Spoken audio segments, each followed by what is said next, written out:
Welcome to Wheels, Deals, and Meals, where we talk all things good food, good business, and good cars. And now, here is your host, Arnold Garza, founder and CEO of Petra Automotive Products. Let's roll. Another great show for you today. We got Joe Garza from Garza Management on today's show. He is not only a successful business and restaurant businessman here in the Houston local area, but he is a close personal friend of mine. So I'm excited to have him on this show today. Joe, thank you for joining us. No, thanks for the invitation, Arnold. Yeah, appreciate it. So Garza Management, you own how many restaurants in Houston?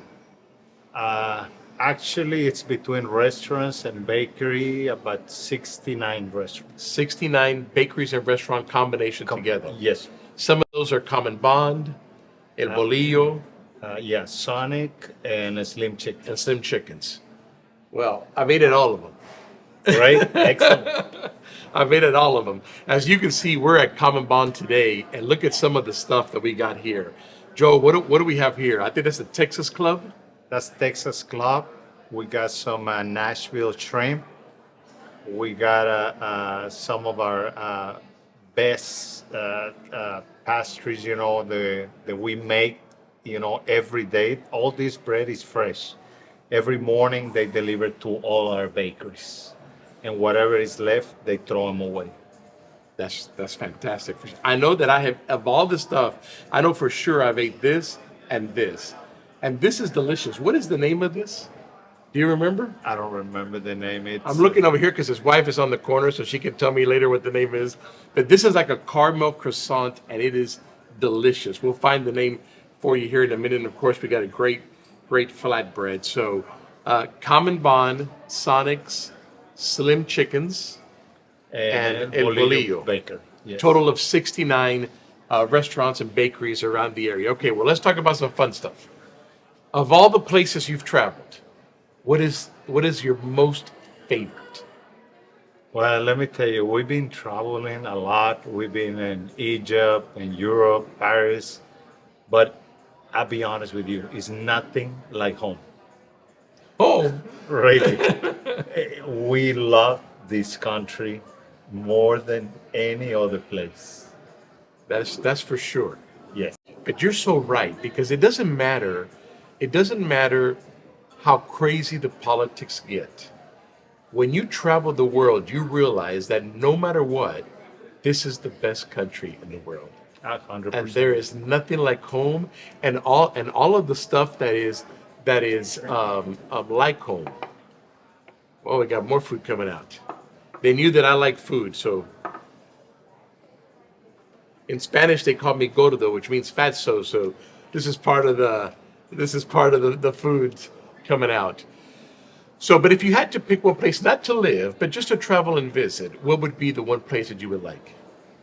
Well, Egypt, it was super nice, a lot of culture.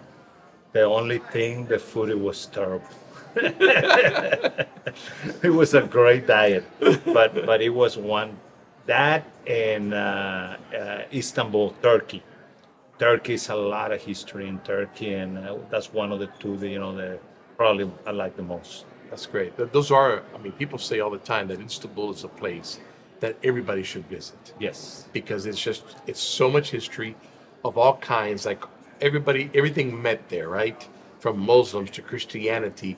This is like a center point of all of those religions coming together. That's on my bucket list, Istanbul. I haven't been there yet, but I would love to go. So tell me something. What is your favorite car? My favorite car, probably since I was little, is when I started watching the series of Magnum PI, the Ferrari. Yes. Oh my God, that was my favorite car. So when are we buying it? Huh? When are we buying it? I need to ask permission to my wife first. She's sitting right over there. We can ask permission now. Ferrari is good. I so many business people. I think that's it's almost a milestone. I think it's a childhood dream of so many people to have a Firestone. A Ferrari, and I think when they get the availability of doing that, It's a dream come true to get that. The only problem is a lot more difficult right now because to get in and get out of the car. Yes, dímelo a mí. Tell me about it. But you got a Corvette, and you get in and out of that pretty good. So Yeah. it'll be a little bit similar. So Joel, tell me, how did you get in this business? Well, let me ask you, how long have you been in this business? Since the early 90s, You were how old?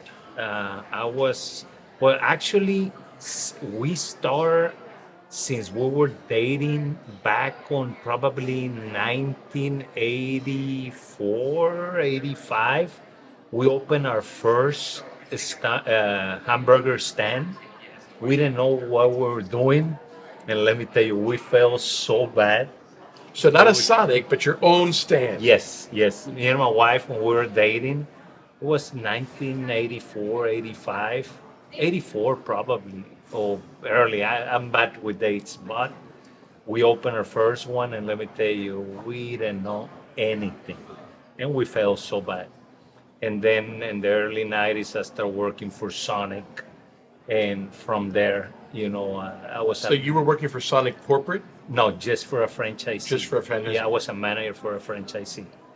And from there, I learned the business. They gave me the opportunity to learn the business. And then a few years later, give me the opportunity to acquire One Sonic.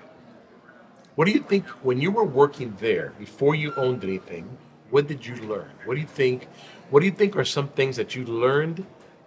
In those couple of years that you did not own anything, that you were working for somebody, what did you learn that you're still that has taught you what to do today?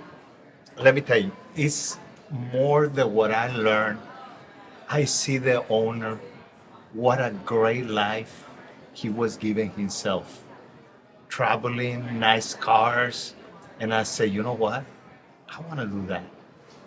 And a lot of people tell me, why you went into the restaurant business? Well, more why do I went is because I see, how great of a life they were living. And one of the biggest thing, that you learn in the restaurant business is we're not in the food business. We're in the people business.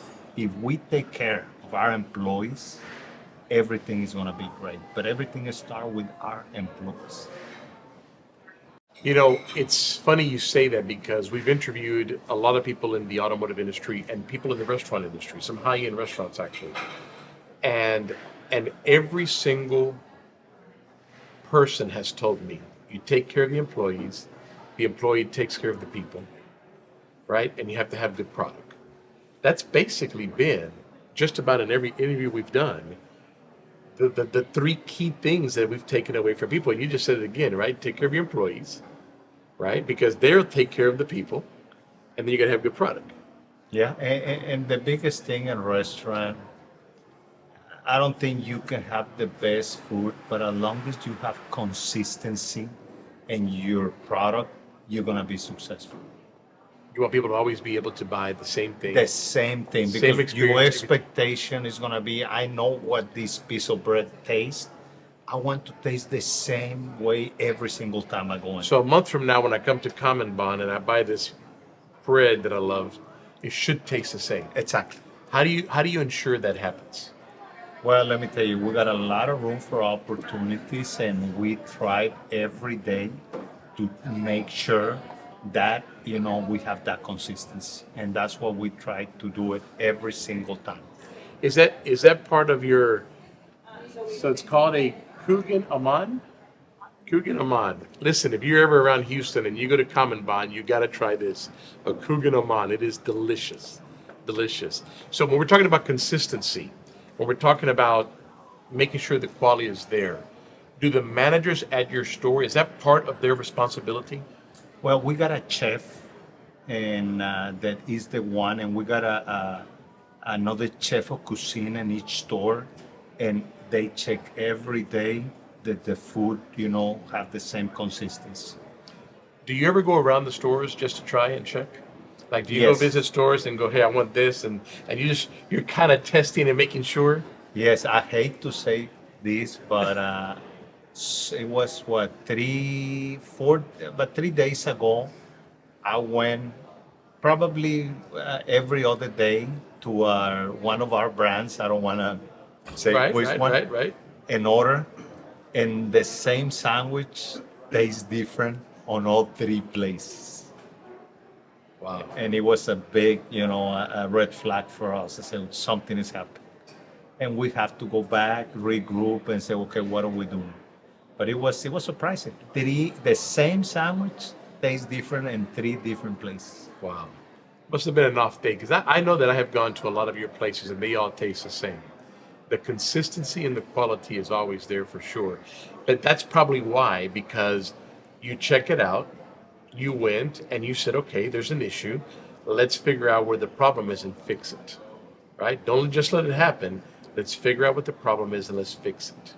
Okay, so you work for somebody, then you decided to buy one store. Tell me the rest of the story. What happened after that? Well, it was not as easy as people think buying one store because, the store was losing money. It was hard to get money. You need to get a license from Sonic. That was my first store. But after all that happened, it took us about 2.5 years. And we were not living out of the store. We were living out of my wife's salary because she was teaching. And that's what we're supporting because the restaurant it was giving us no money. Finally, they started giving us a little bit of money. That's when Sonic Corp offered us another store. And I said, yes, as long as you do the owner finance, I'm doing it. If not, I can't. And they give us the opportunity. And from there, the rest is history. So, work at a store for a few years. Actually, for almost 10 years. 10 years. Yeah. Then bought a store. Yeah. Then another opportunity to buy another store. And then little by little. And then you branched out of the Sonic world, right? That is correct. So what do you think today, how many employees do you think total you have now? We got close to 4,000 employees right now. 4,000 employees in all the 69 locations you have. What's the, when your HR, when people hire employees today, what are they looking for and what's the hardest thing today in hiring people? Probably it's more that being responsible, being dedicated, to a job. It been a lot of issues the last couple of years. We've seen things getting a little bit better, but we're looking for, I always tell our managers, I said, hey, if you can meet the parents of the person that you're gonna hire, that's a lot better, because the parents they want the kids to do good. Mm-hmm. And we're looking, and we make mistakes. Sometimes we hire people that we think that that they're gonna be good, and they were not for them that kind of job. So it sounds like you're saying that you're hiring more on character than experience. 100% correct. Yeah. You want somebody with character, integrity. You can teach the rest. Exactly. It's not, and we believe a lot on training. We believe that if we got a good training program, they're gonna last long. So if I was to get a job at Come and Bond today, how long is my training program? I don't think I'm gonna give one to you because you're gonna be eating all my bread. But no. You probably. If I was skiing and I got a job at Come and Bond. Okay. Probably 90 days. 90 Really? days. Yes. Yes. No kidding. Because let me tell you, we were looking our periods of time that when we don't train somebody properly, you're gonna get frustrated. You're gonna be, you're gonna stress yourself a lot, and you're gonna quit. And I'm gonna waste that money. I prefer to have a store without a manager than throw somebody that I'm gonna lose. That'll mess up your culture. Well, more than that, I'm worried about you, that you're going to get frustrated, you're going to get upset, and you're going to say in 1 month, this is not for me, I'm out of here. And I already invest money on you. Yeah.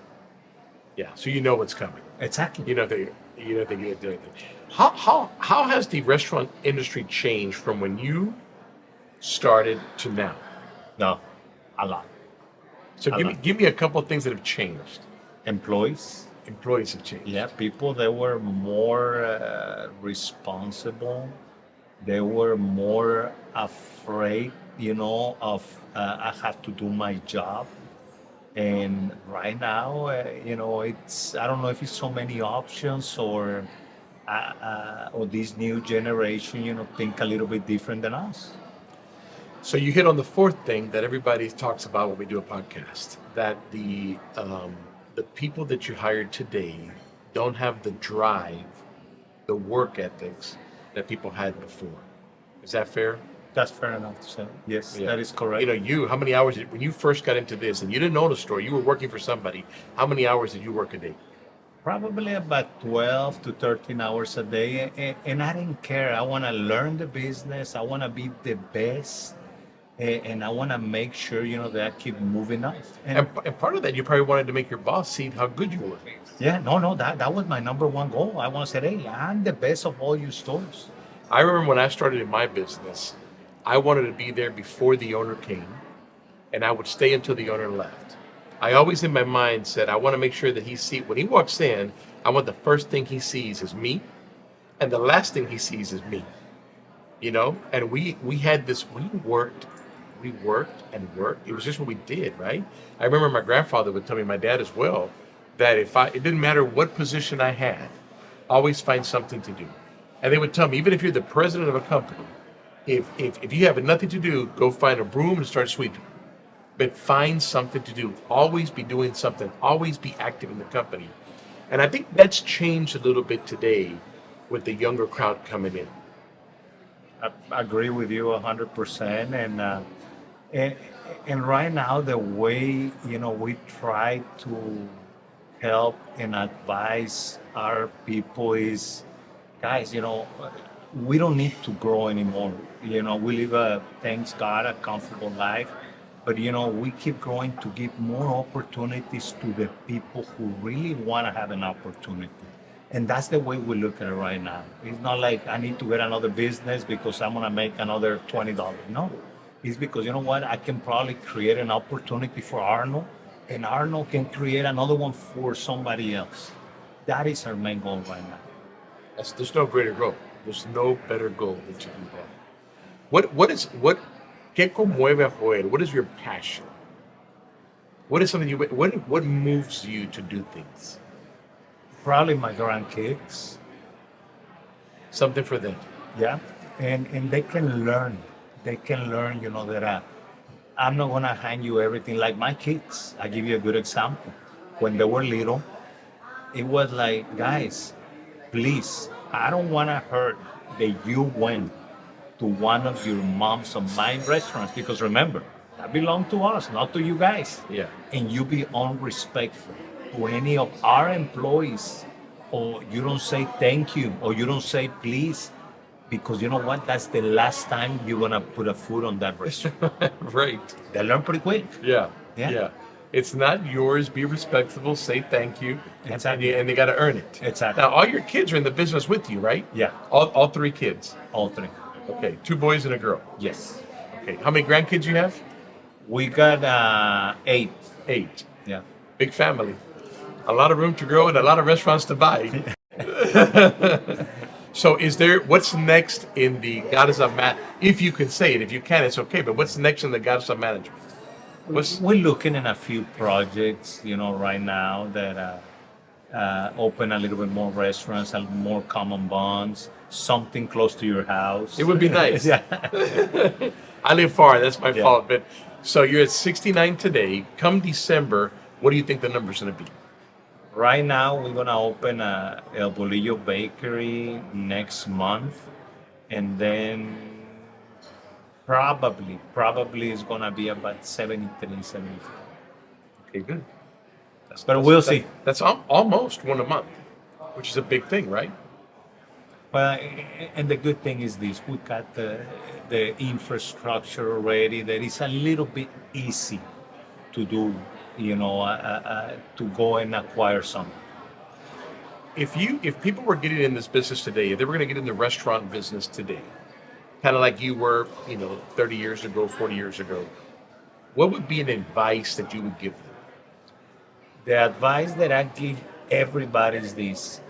Any kind of business that you want to go in, go work that business for a year to make sure that that's what you want to do, to make sure that that's what you like, to make sure that, you know what, yes, I'm going to do good at this.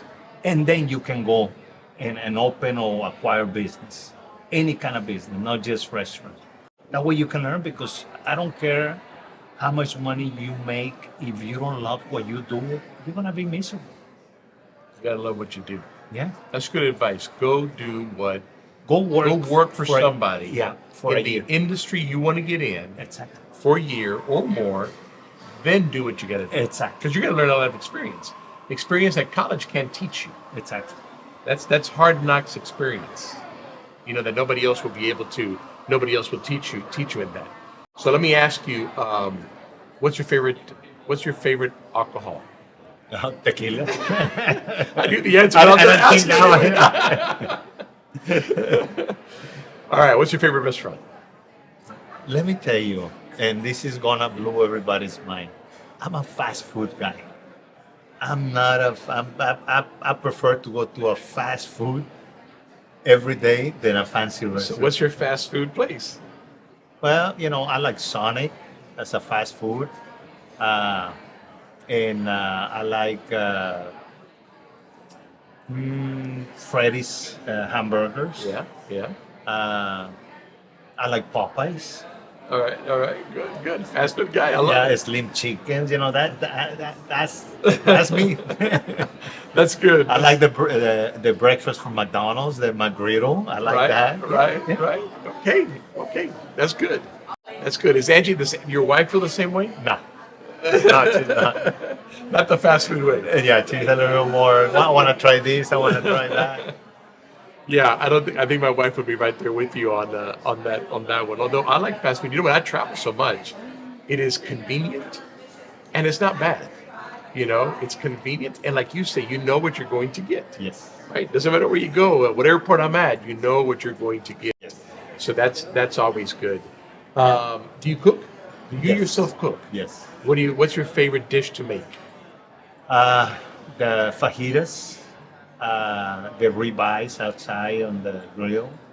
That's mainly the two things. How come you have not invited me to try your ribeye or fajita? Now that I know this information, now that I know next time. This great information, how come I have not tasted the ribeye and the fajitas?